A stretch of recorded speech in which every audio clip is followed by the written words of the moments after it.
Ano kasi yun? Atin naman yun ba? Ngayon yun, kahit ko kasi yun, nakikita nyo sa akin. Mundo ko natin yun. Sa imaga. Kaya natin mo ako eh. Imunin yun, ano yun yun. Manilit ko yung atin yung wala yun. Kaya mo wala yun. Ito yung wala yun.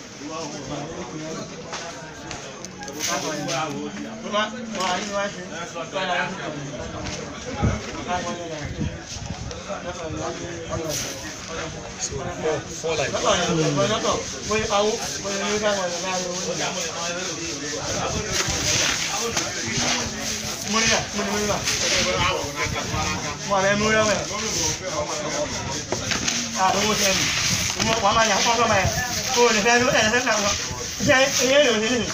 Này mà cũng nói là này xem nó như thế nào qua nhà làm sao để mình anh em lại này em lại không mà nhiều đau rồi đấy bây giờ nhiều gì không mấy gì không mấy này mà này tôi lấy ra em là không ai hơn là Kio Tito, I see đây đây đây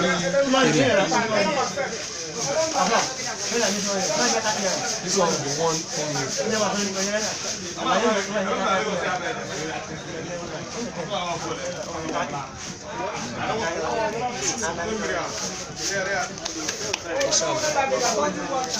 you.